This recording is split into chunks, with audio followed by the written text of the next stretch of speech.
주일 사부 예배를 하나님께 드리겠습니다.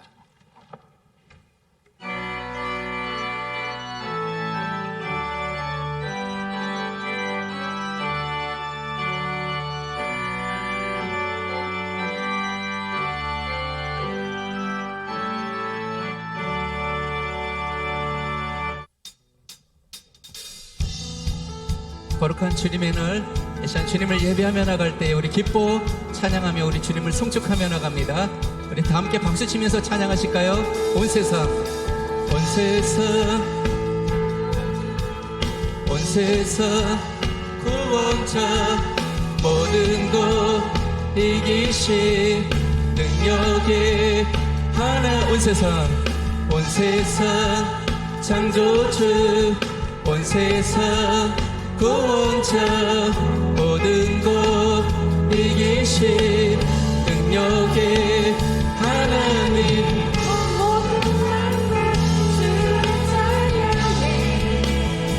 모든 민족, 모든 민족 주께 경배해.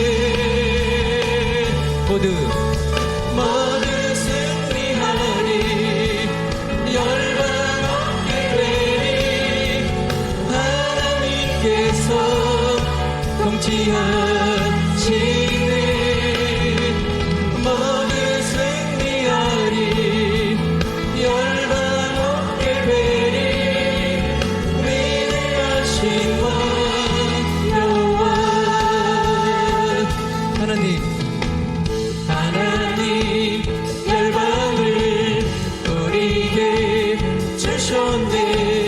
그 명령 따라서 열방을 주여. 하나님, 하나님 열방을 우리에게 주셨네.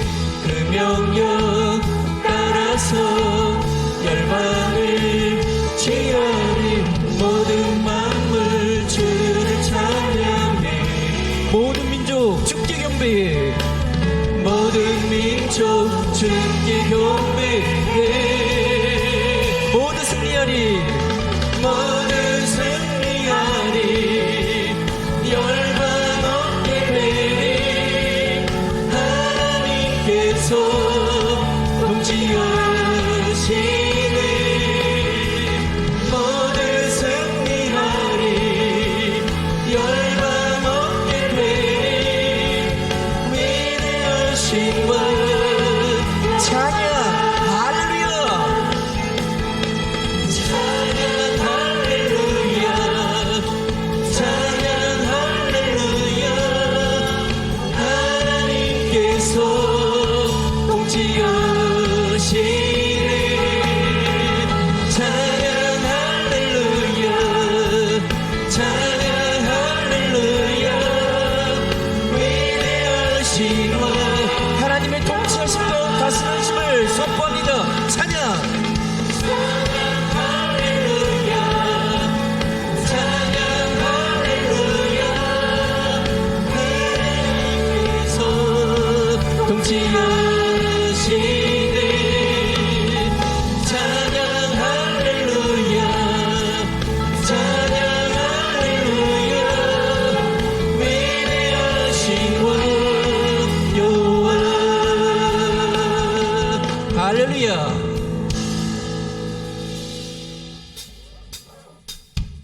열방의 소망 되신 주님, 우리 삶 가운데 우리를 도우시고 우리의 삶을 지켜주시는 그 하나님 앞에 우리 다시 한번 뜨겁게 찬양하며 나가십니다.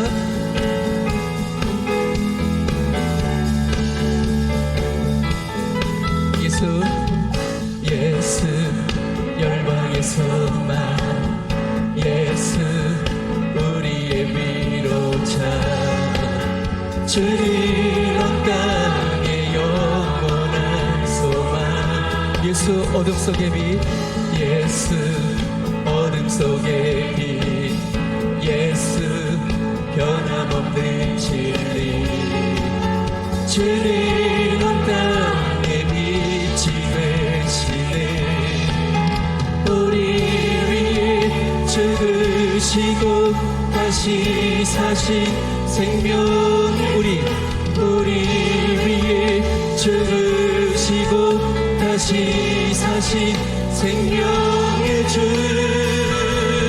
주님만이 소망이요 변함없는 반석이라 주님만이 온 세상을 비추시네 또 죽음에서 부활하신 우리 구주 영광의 왕 주를 믿는 모든 자의 소망 되신 주를 믿네 예수 열방의 소망 예수 열방의 소망 예수 우리의 위로자 주님 온 땅의 영원한 소망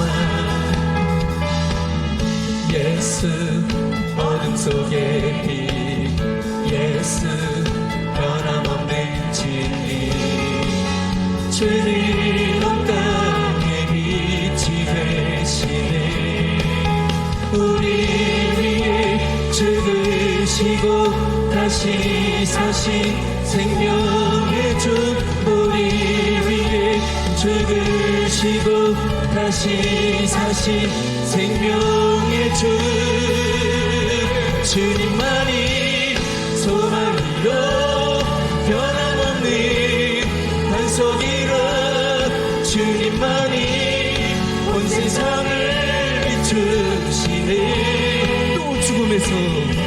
또 죽음에서 부활하신 우리 구주 영광의 왕 주를 믿는 모든 자의 소망 되신 우리 위에 죽으시고 다시 사신 생명 우리 위에 죽으시고 다시 사신 우리 위에 죽으시고 우리 위에 죽으시고 다시 사신 생명의 주 주님만이 소망이요 변함없는 반석이라 주님만이 온 세상을 비추시네 또 죽음에서 부활하신 우리 구주 영광의 왕 주를 믿는 모든 자의 소망 되신 주를 믿네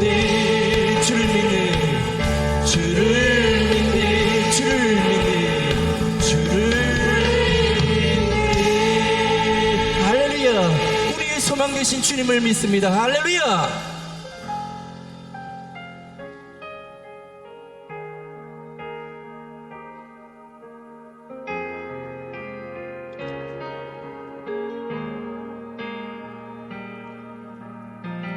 내 백성이 나를 떠나 돌아섰지만 내 사랑이 내 백성을 포기 못하니 내 모든 것 내어주고 나 그를 얻으리라 여호와께 돌아가자 우린 돌아서도 그는 변치 않네 여호와께 돌아가자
함께 기도하실 때 드려질 예배를 위해서 우리 로고스 재단의 부흥을 위하여서 이 시간 또한 귀한 말씀 전하실 담임 목사님의 영육간의 강건함을 위하여 이 시간 한 목소리로 기도하십니다. 창세기 28장 10절에서 22절까지의 말씀 제가 봉독하겠습니다. 야곱이 브에세바에서 떠나 하란으로 향하여 가더니 한 곳에 이르러는 해가 진지라.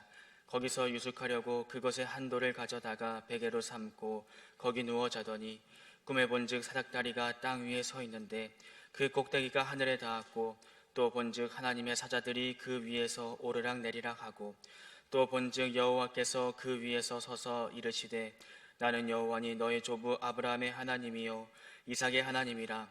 내가 누워있는 땅을 내가 너와 내 자손에게 주리니 내 자손이 땅의 티끌같이 되어 내가 서쪽과 동쪽과 북쪽과 남쪽으로 퍼져나갈지며 땅의 모든 족속이 너와 내 자손으로 말미암아 복을 받으리라. 내가 너와 함께 있어 내가 어디로 가든지 너를 지키며 너를 이끌어 이 땅으로 돌아오게 할지라. 내가 내게 허락한 것을 다 이루기까지 너를 떠나지 아니하리라 하신지라.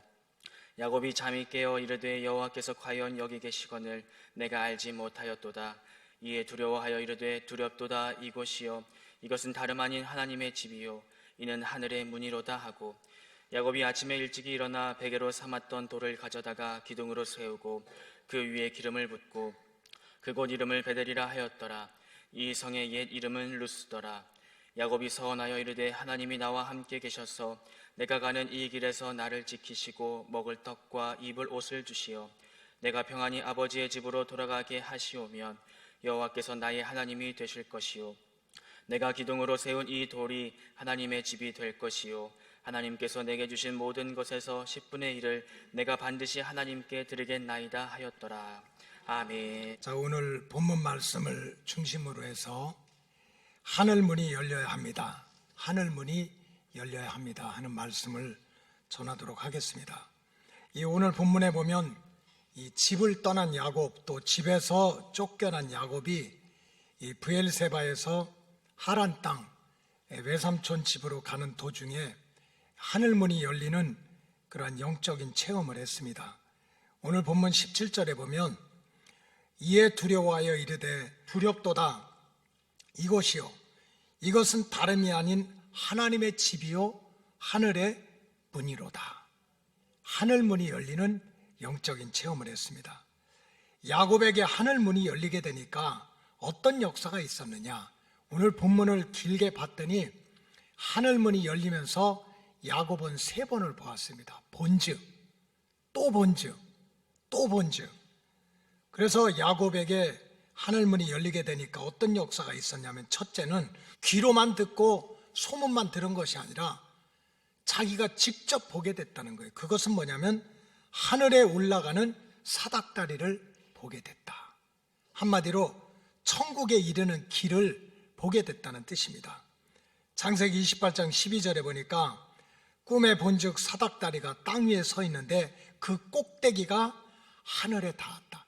평생을 살다가 이 지옥의 구렁텅이로 빠지는 사람들이, 그런 인생들이 얼마나 많아요.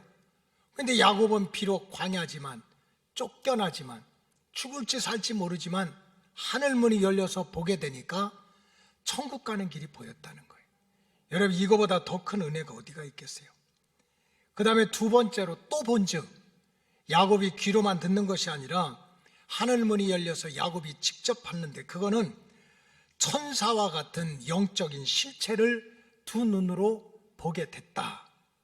이렇게 기록되어 있어요. 창세기 28장 12절이 그런 말씀입니다. 꿈에 본즉 사닥다리가 땅 위에 서 있는데 그 꼭대기가 하늘에 닿았고, 자기가 가는 길, 가야 될 길, 천국 가는 길이 보였고, 또 본즉 하나님의 사자들이, 이건 마귀도 아니고 사탄도 아니고 천사들이 하늘에서 자기한테 오르락 내리락 하는 걸 봤다는 거예요.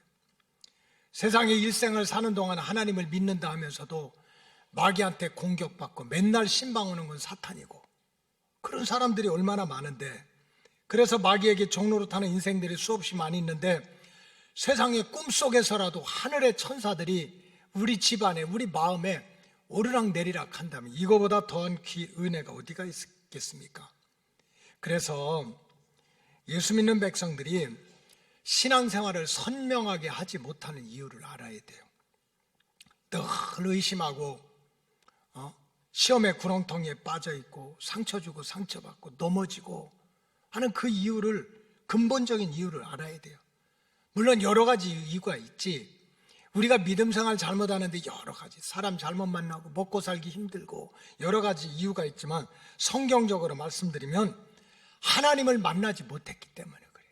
내 마음속에, 내 가정 속에 영적인 실체, 하늘의 천군 천사가 찾아와서 지켜주고 보호해주는 은혜가 없기 때문에 그런 거예요.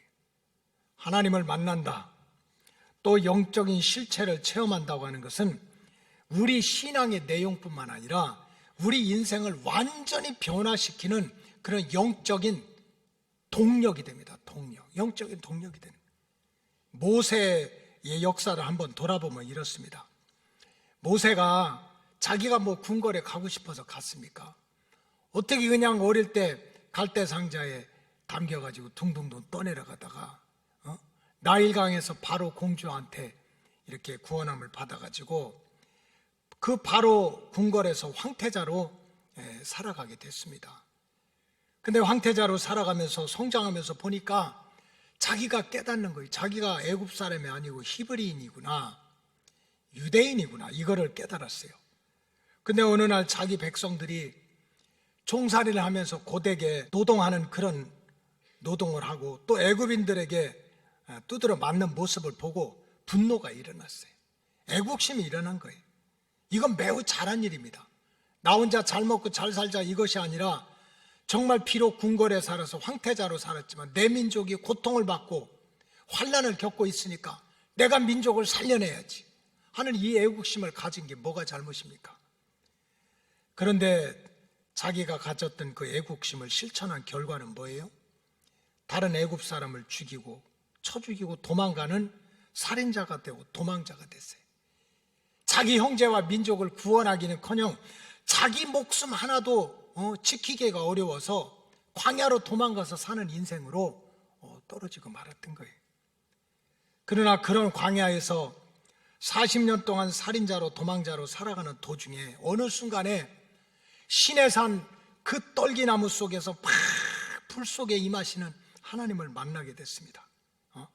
그렇게 불 속에 임하시는, 자기에게 찾아오는 하나님을 만난 다음에, 이런 체험을 가진 다음에 모세는 완전히, 그건 자기 힘도 아니야, 자기가 가지고 있는 애국심도 아니야, 하나님이 직접 택하시고 부르시고 맡겨준 사명에 따라서 명실상부하게 내가 내 애국심을 가지고 내 민족을 구원하자고 했을 때는 민족을 구원하는 것이 아니라 자기 목숨 하나 지키지 못하는 살인자고 도망자가 됐었는데, 하늘문이 열리고 하나님이 내려와서 가시나무 떨기 속에 불 가운데서 만나 주실 때는 자기 목숨 하나가 아니라 200만이나 되는 민족을 살려내는 실질적인 애국자가 되고 사명자가 됐습니다.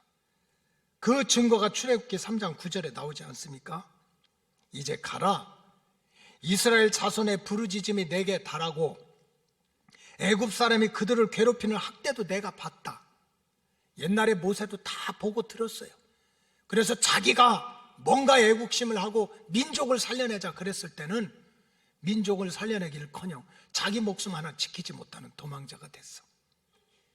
근데 어느 순간에 하나님이 나타나셔가지고 출애굽기 3장 10절에 보니까 이제 내가 너를 바로에게 보내어 너에게 내 백성 이스라엘 자손을 애굽에서 인도하여 내게 하리라.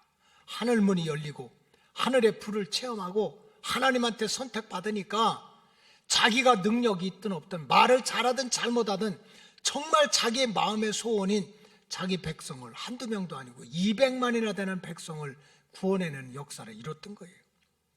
모세가 하나님을 만났을 때, 하늘의 불을 받았을 때, 하늘의 문이 열렸을 때 진정한 애국자가 되고 자기 백성을 구원하는 구원자가 됐다는 뜻입니다. 그렇기 때문에 우리 성도들에게 하늘의 문이 열린다, 하나님을 체험한다는 것, 이것보다 중요한 것이 없다고 하는 거예요.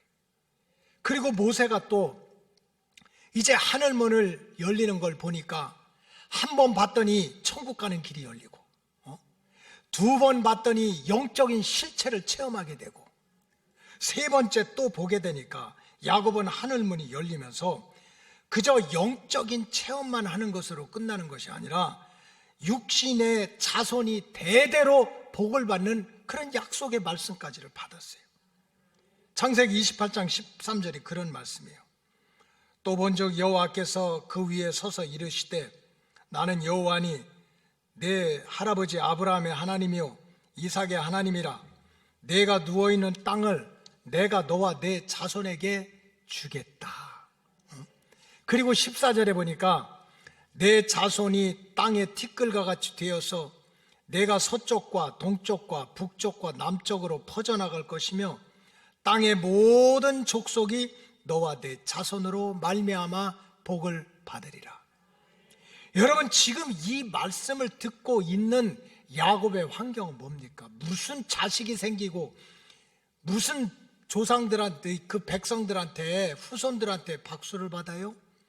자기 형이 죽을까봐 무서워서 집에서 도망가는 그러한 신분입니다. 나이도 이제 사춘기에 불과한 청소년밖에 안 돼요. 형과 완수했고 집에서도 살지 못하고 죽을지 살지 모르게 광야길로 도망가는 그러한 환경이 바로 야곱의 환경이에요. 그런데 하나님께서 그렇게 죽지 살지 모르고 어디로 갈지도 모르고 광야길에서 헤매고 있는 젊은 야곱에게 내 자손을 티끌과 같이 퍼져나가게 하리라. 여러분, 이 한 문장을 통해서만도 야곱은 지금 쏟아지는 복을 받는 거예요. 첫째는 뭡니까? 너 죽지 않는다는 거예요. 두 번째는 뭡니까? 너 장가 간다는 거예요. 여러분, 죽으면 어떻게 장가를 가겠어요? 그러니까 지금 자기가 죽느냐 사느냐 도망가는데 하나님이 지금 딱 나타나셔가지고 야곱아, 나는 네 할아버지의 아브라함의 하나님이었어. 이삭의 하나님이었어. 네 아버지 이삭의 하나님이었어. 걱정하지 마.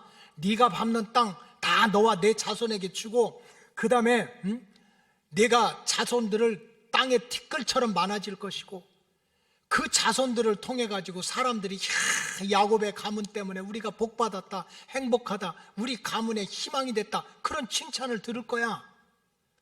이 말씀을 지금 하고 계신 거예요. 그 말씀 속에 야곱아, 걱정하지 마. 너는 안 죽어. 너는 장가 갈 거야. 너는 아들을 수없이 가질 거야. 이때 아멘 하셔야 되는데 하늘문이 열리니까 세상에. 여러분, 이번에 설 명절 때 가지 마라, 가지 마라, 만나지 마라, 만나지 마라 해도 가족들 만날 거 아니에요. 근데 가족들을 딱 만났더니 그렇게 얘기해요.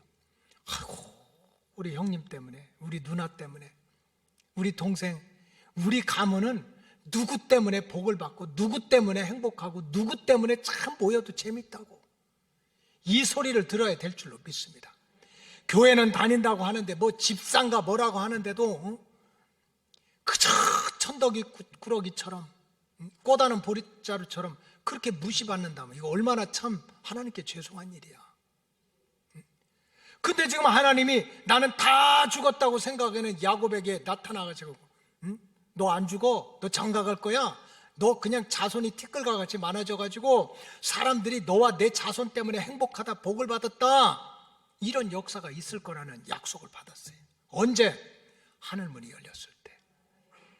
그래, 오늘 말씀을 듣는 우리 로고스 오이코스 가족들, 가정에서 말씀을 듣든지 성전에서 말씀을 듣든지 야곱이 하늘문이 열려가지고 지옥으로 떨어지는 길이 아니라 천국 가는 길이 열리고 그저 마귀 사탄들이 신방 오는 것이 아니라 하늘로부터 천군 천사가 내려오고 그저 영혼만 잘 되는 것이 아니라 자손 대대로 잘 되고 복을 받아가지고 너와 내 자손을 통해서 모든 사람들이 행복하다, 복을 받았다 하는 이 은혜를 받아야 될 줄로 믿습니다. 그러기 위해서는 어떻게 해야 돼요? 하늘문이 열리는 영적인 체험을 해야 돼. 내가 신앙생활을 20년 했다, 30년 했다, 직분 올라간다, 이거 자랑하지 마시고 하늘문이 열려서 영적인 실체를 체험하고 하나님의 약속의 음성을 듣는 은혜를 받아야 된다는 거예요.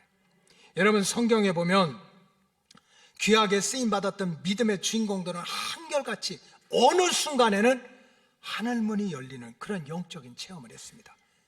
여러분, 믿음의 조상이고 축복의 통로인 아브라함도 그냥 믿음의 조상이고 축복의 통로고 선택받은 백성이 된 게 아니에요. 창세기 12장 1절에 보니까 여호와께서 아브라함에게 이르시되, 이렇게 시작한 거예요. 하늘문이 열리고 하나님이 아브라함을 찾아가신 거예요. 아브라함이 하나님을 만난 거야. 그러므로 말미암아 2절에 보면 어떻게 나왔어요? 내가 너로 큰 민족을 이루고 내게 복을 주어 내 이름을 창대하게 하리니 너는 복이 될지라. 옛날 성경에는 내가 복의 근원이 된다, 축복의 통로가 된다. 언제? 하늘문이 열려서 하나님을 만나는 영적인 체험을 하니까.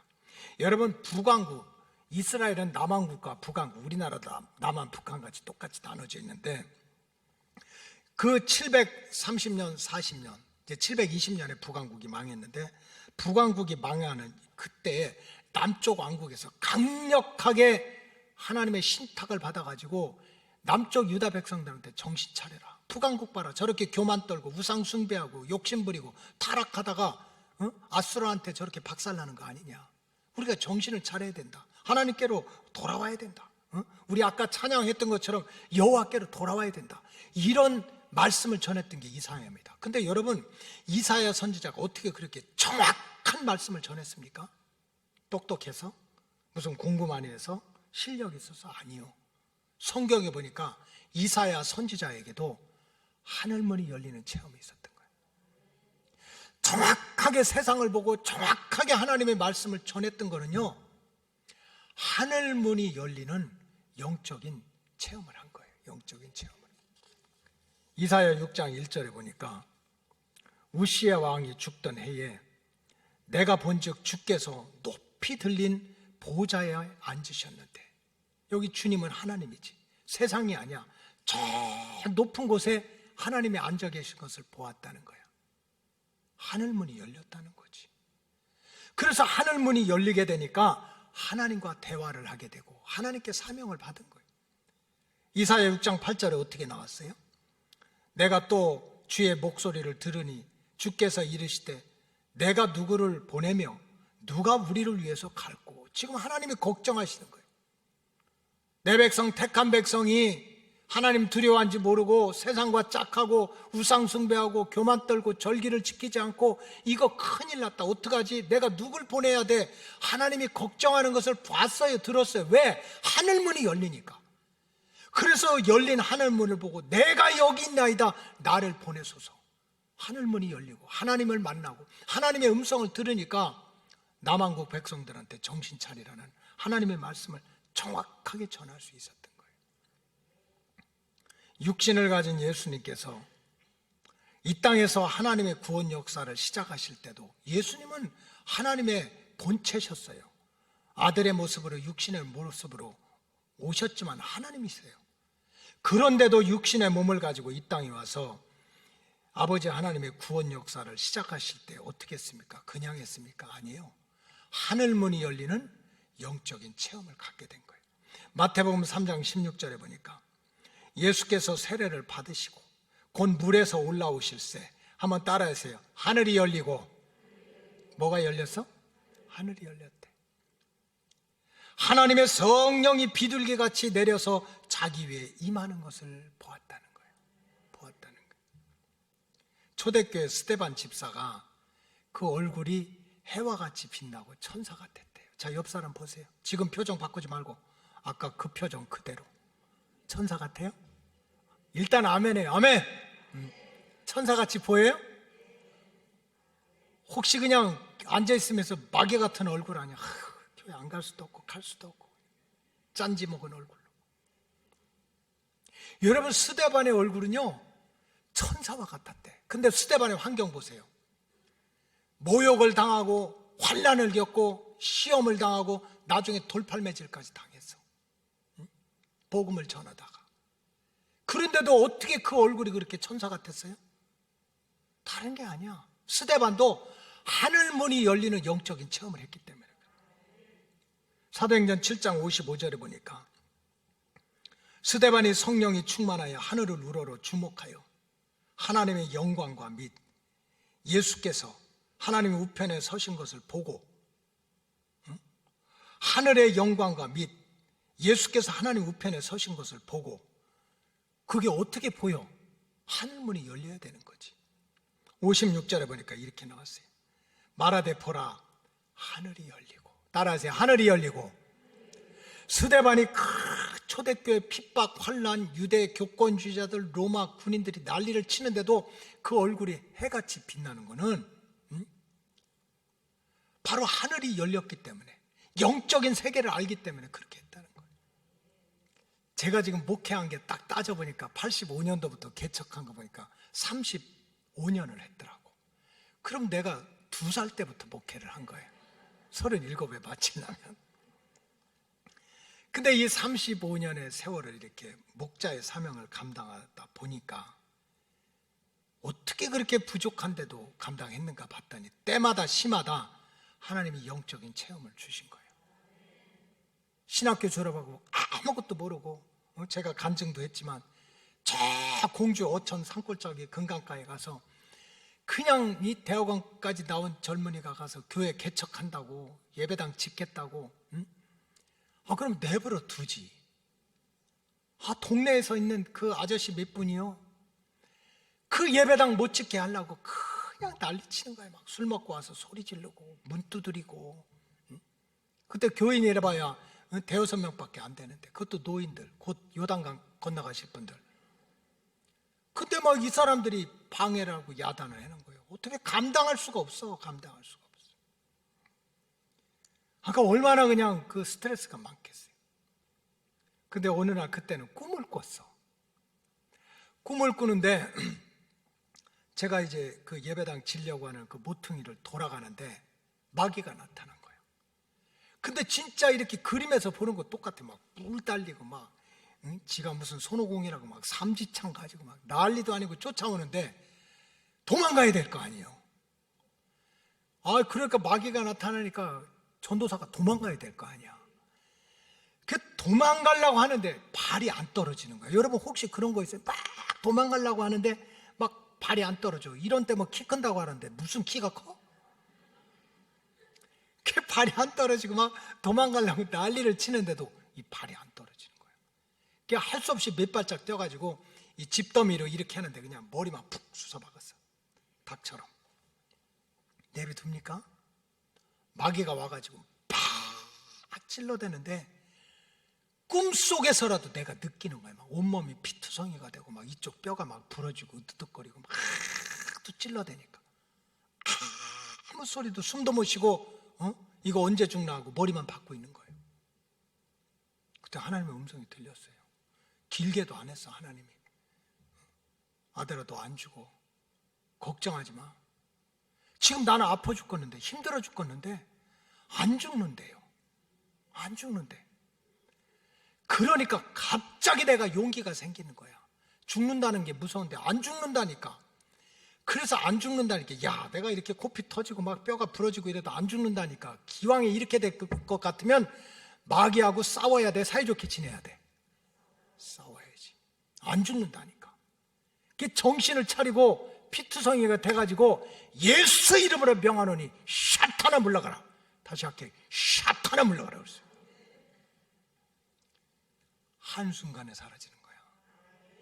진짜로 한순간에 사라져. 그런가 하면 91년도에 미국 가서 개척을 하면서 교인이 한 가정이야. 부부하고 애들하고. 새카만 파라마운트라고는 흑인들만 득실득실 사는 데 가서 교실 하나 빌려가지고 의자 5개 놓고 우리 애들 둘, 거기 애들 둘 하고 예배를 드리니까 미국 교회가 너무 부러운 거예요. 막 우리 찬양팀 같이 나와서 막 찬양도 하고 이게 너무 부러운 거야. 그래서 그때 교인이 교회에 올라오면요 고속도로를 1시간을 와야 돼. 멀은 사람은 1시간 반을 와야 돼. 고속도로로. 그러니까 그냥 성전에서 그냥 틈만 있으면 지난 금요일날 말씀드렸지만 예배당에서 자는 거야. 이 강단에서. 너무 부러워서 하나님 우리 교회도 찬양팀 좀 보내달라고. 찬양팀 좀 보내달라고. 근데 그날은요 꿈도 안 꿨어. 근데 갑자기 하늘이 탁 열리더니 우리 엄마가 내려오는 거야. 여러분 몰라서 그렇지 우리 엄마 엄청 이뻤어. 아마 주님 오신 이후로 그렇게 이쁜 엄마는 없을 거야.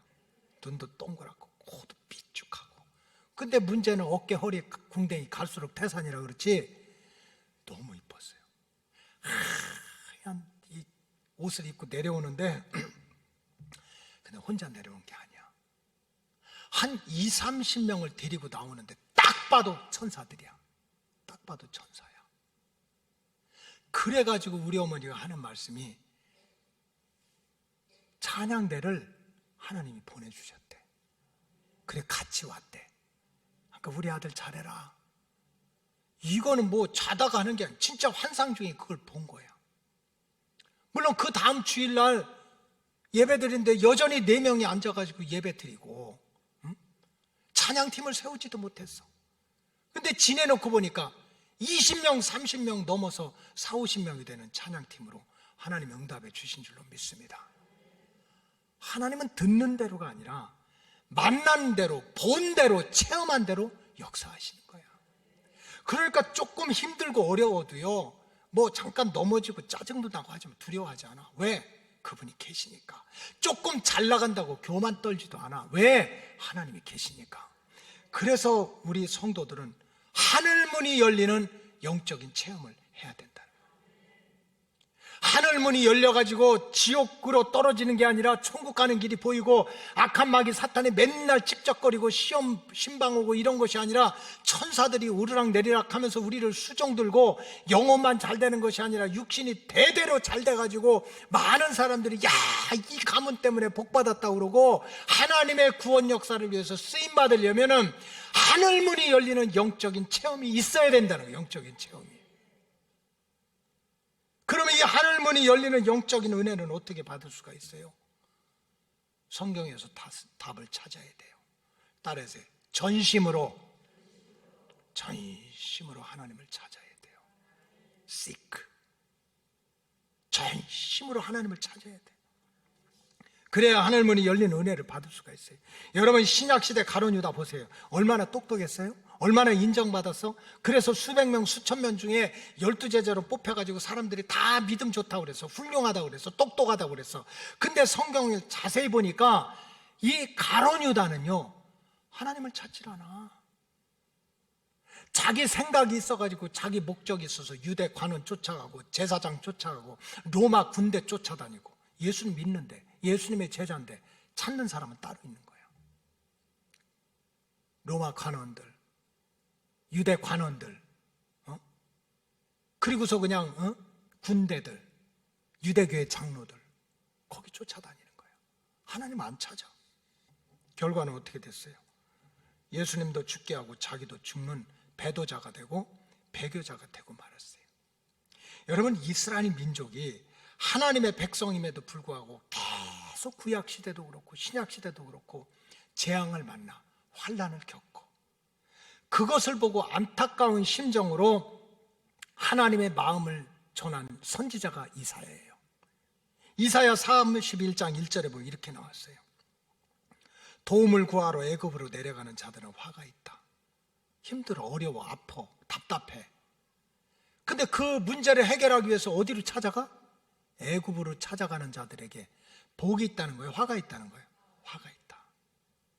그들은 말을 의지하며 병거의 많음과 마병의 심히 강함을 의지하고 이스라엘의 거룩하신 이를 앙모하지 아니하여 여호와를 구하지도 않고 찾지도 않았다는 거예요. 이스라엘 백성들이 때로는 전쟁도 나고 전염병도 나고 기근도 있고 그건 인생이 살아가는 동안 맞아.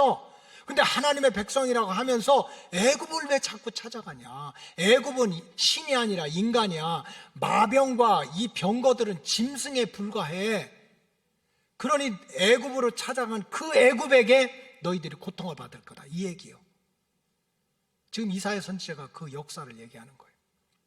야곱이 젊은 시절에 아들 잃어버리고 기근이 나가지고 먹고 살기가 힘들어서 나중에 알고 보니까 세상에 죽은 줄 알았던 요셉이 그 애굽의 제국의 총리가 되지 않았습니까? 얼마나 기뻐. 그래가지고 여기 먹고 살기 힘들고 아들 성공했다고 하니까 아들들 66명. 그때는 여자는 죄송한데 숫자로 안 들어갔어. 창세기 49장을 보니까 며느리들을 다 제외하고 아들 66명을 데리고 애굽 땅으로 가서 요셉을 만난 거예요. 잠깐 좋았지. 바로 왕이 그냥 땅도 주고 집도 주고 잠깐 평안했지. 애굽의 왕, 세상의 왕을 의지하고 살았을 때 잠깐 좋았어. 근데 그 기간이 끝나고 430년 동안 대대로 종살이 한 거예요. 지금 이사야 선지자가 그 얘기하는 거예요. 하나님의 백성이라고 하면서, 택한 백성이라고 하면서 애굽에 찾아가는 자들은 화가 있다. 잠깐은 좋을 수 있어. 근데 세상 왕에게 대해 영원히 종살이하고 망할 수밖에 있다는 거예요. 무슨 소리입니까?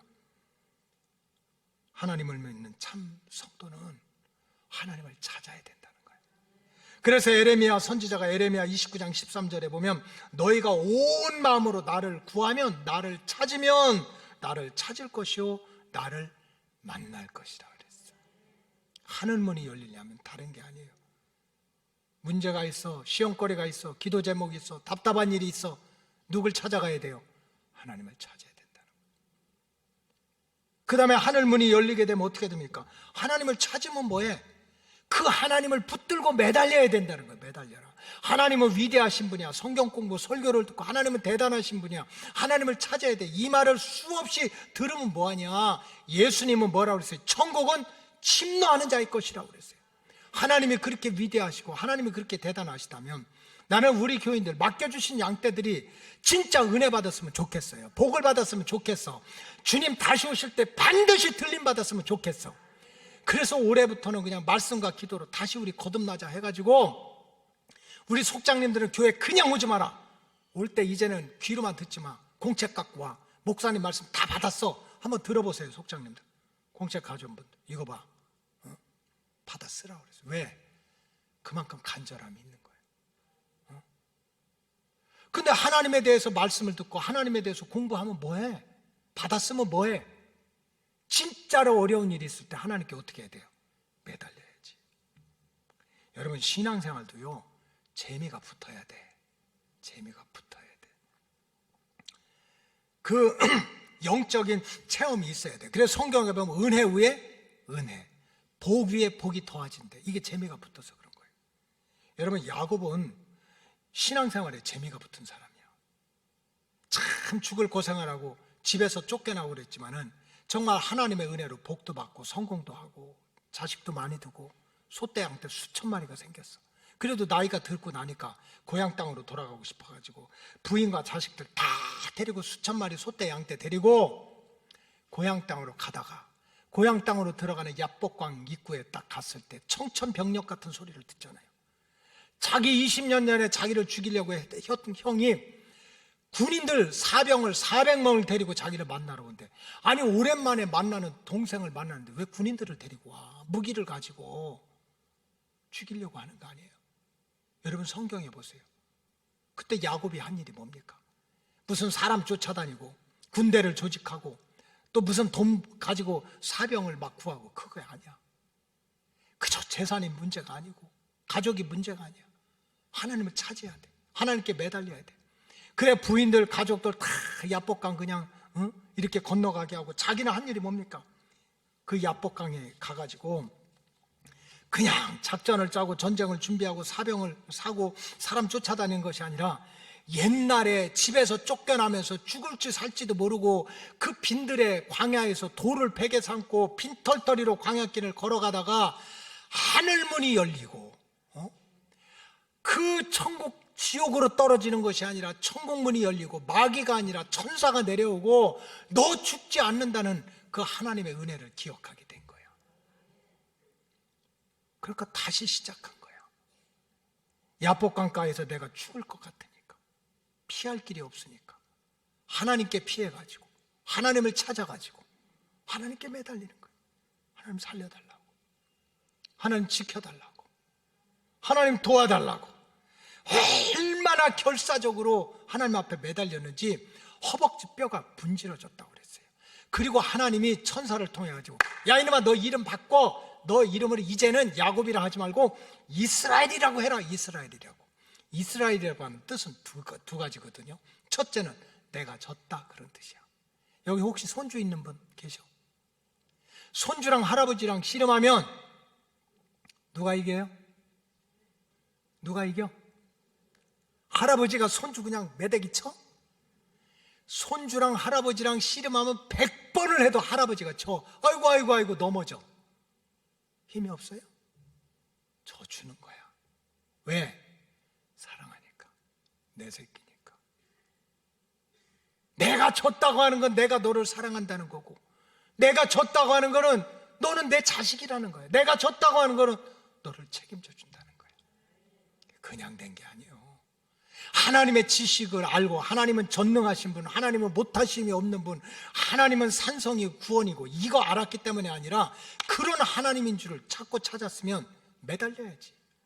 환도뼈가 부러지도록 매달려야지. 애국 붙잡지 말고, 세상 붙잡지 말고, 세상 군대 쫓아가서, 애국 쫓아가서 잠깐은 편했지만 430년 동안 종살이 했던 역사를 배우라는 거야. 참 성도는 정말 영육간의 어려운 때일수록 세상 매달리지 말고 하나님께 매달려야 한다. 그래야 하늘문이 열린다는 거예요. 마지막으로 항상 따라하세요. 주님의 품 안에서 믿음 생활을 해야 하늘문이 열리게 된다. 여러분, 우리 참 조상들이 참 지혜로운 말씀을 많이 하셨어. 자식을 얘기하는데도 언제 자식이래? 품 안의 자식이래. 내 품 안에서 그냥 먹어주고 이뻐주고, 이럴 때 자식이지, 커가지고 말할 줄 알고 걸어 다닐 줄 알고 뛰어다닐 줄 알고 떠나가면 내 자식이라도 만질 수도 없고, 사랑을 줄 수도 없고 봐줄 수도 없다는 안타까움 때문에 나온 말이 품 안의 자식이라는 거예요. 여러분, 영적인 세계도 마찬가지입니다. 누구에게 하늘의 문이 열립니까? 누가 하나님을 만나고, 누가 하나님을 느끼고, 누가 하나님을 체험할 수 있습니까? 품 안의 자식이 돼야 돼요. 하나님의 품 안에 거하는 자식이 돼야 돼요. 우리 인간의 영이 있고 혼이 있고 육체가 있는데, 내 영도, 내 혼도, 내 육체도 하나님의 품에 거해야 되는 거예요. 여러분, 누가복음 15장에 보면은 탕자의 비유가 나와요. 탕자가 정말 세상에 나가서 죽을 고생하고 재산 다 탕진하고 무시받다가 이제는 돼지, 우리 옆에서 돼지가 먹는 그 쓰레기 같은 쥐업 열매를 받아먹고 사는 고통을 받았어요. 왜 그렇습니까? 불효자라 그래요? 여러분, 불효자로 말하면 탕자의 형도 불효자야. 시기 질투 가득해가지고 그 아들이 세상에서 실패하고 죽을 고생하고 동생이 돌아오면 아버지, 내 동생 불쌍하다고 그 말 해야 될 거 아니야? 한마디도 안 해. 이게 인간의 죄성이야. 돌이 아버지한테 대들어. 아버지, 나한테 뭐 해준 거 뭐 있어요? 저 동생 놈은 아버지 재산 다 탕진하고 아버지 망신시키고 저렇게하다 돌아왔는데 왜 씻기고 옷을 입히고 금가락 지키고 살찐 소를 잡아서 잔치합니까? 아버지의 마음을 송곳 쑤시듯이 아프게 한 게 큰아들이야. 이거는 착하다 안 착하다, 잘했다 못했다, 효자다 불효자다, 이런 주제가 아니에요. 잘못하기로 말하면 큰아들도 똑같아. 그럼 왜 근본적으로 이 탕자가 그렇게 세상에 나가서 엉망진창으로 허랑방탕하고 있는 거 다 잃어버리고 돼지방 옆에서 돼지 쥐업 열매나 쥐어먹는 환난이 왔습니까? 성경적으로 얘기하면 한 가지요. 아버지의 품을 떠난 거예요. 아버지의 품을 떠났어. 아버지 품 안 떠났으면 뭐 불효자라도 아버지의 은혜를 받고 효자면 더 은혜를 받는 거지. 품을 떠난 거예요. 우리가 품을 알아야 돼요. 성경에서는 바로 그 품을 가르치는 거예요. 주님의 품이 어디냐? 하나님의 품이 어디냐? 이거 모르면 유다 되고, 이거 모르면 그저 그냥 맨날 방문 비자 가지고 왔다 갔다 하고, 이거 모르면 세상만 쫓아다니는 거예요. 구약에서 신약까지 하나님의 가르치고자 하는 하나님의 품은 하나님의 성전이에요. 세상 사람들, 인본주의자들이 좀 똑똑하다는 사람들이 뭐 건물이 무슨 뭐냐, 무슨 교회가 뭐냐, 뭘로 가는 얘기. 지금 솔로몬이 다 성전을 짓고 얼마나 감사했어요. 그래 성전을 다 봉헌했더니 역대하 7장 12절에 이런 말씀을 주세요. 하나님, 밤에 여호와께서 솔로몬에게 나타나사 그에게 이르시되 내가 이미 내 기도를 들었고 이곳을 택하여 내게 제사하는 성전을 삼았다. 역대하 7장 12절. 세상에 많은 건물이 있지만 역대하 7장 12절, 내가 이 성전을 구별해 가지고 내게 제사하는 성전을 삼았다. 이게 내 집이라는 거예요. 그래서 그 다음에 하나님 말씀하실 때 혹시 하늘이 닫혀가지고 비가 안 오든지 메뚜기가 풀을 뜯어먹어야 되는데 비가 안 와서 초목이 다 흩어져서 흙을 파먹고 살든지 전염병이 돌아서 고통받으면 내 백성은 겸비해서 아버지의 전에 찾아와서 내 품에 찾아와서 부르짖고 기도하면 내가 듣고 그 땅을 고치리라. 하나님의 품이 어디예요? 성전이라는 거야. 인본주의자들이, 자유주의자들이 무슨 건물이 교회냐고. 아니야. 하나님은 구약시대도 구별했어. 사도 바울은요, 주님의 이 성전이 주님의 몸이라고 그랬어요. 몸. 이게 주님의 품이라는 거예요. 골로새서 1장 18절에 보면 그는 몸인 교회. 교회는 누구의 몸이에요? 주님의 몸이라는 거예요. 이 몸의 머리는 누구야? 예수라는 거예요. 그러니까 구약시대, 신약시대 세상에 많은 건물이 있어. 뭐 이 건물 개척교회 지하도 있고 뭐 높은 것, 이게 중요한 것이 아니라 구별된 성전이 하나님의 품이라는 거예요. 그렇기 때문에 우리가 예배를 드려도 주님의 몸된 성전에서, 기도를 해도 주님의 품 안에서, 내가 헌신을 해도 주님의 품 안에서 하는 것이 하나님의 말씀을 따르는 거라는 거예요. 이 시대를 앞으로는 포스트 코로나 시대라고 그럴 거예요. 포스트는 후야. 코로나 이후의 시대라는 거지. 코로나 이후의 시대는 영적인 환경이 점점 나빠질 거예요. 절대로 나빠질 거예요. 왜? 코로나 이후 시대는 모든 생활 패턴이나 문화를 비대면으로 하라는 거예요. 만나지 말라는 거예요. 모이지 말라는 거예요.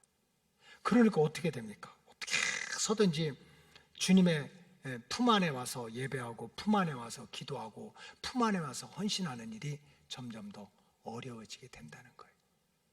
이게 세상이 흘러가는 흐름이야. 그럼에도 불구하고 참으로 택함 받은 백성, 우리 로고스 오이코스 가족들은 어떻게 해야 됩니까? 정신을 차리고 따라하세요. 알곡처럼 믿음 생활을 해야 돼. 쭉정이하고 알곡은 달라. 쭉정이는 바람 불고 비가 오고 팍 까불르고 흔들어대면 밖으로 날아가지만 알곡은 어떻게 해요?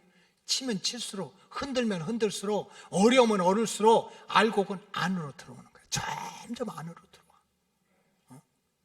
여러분, 세상은 어려워져. 영적인 환경은 이제 자꾸 모이지 말래, 대면하지 말래, 이게 환경이야.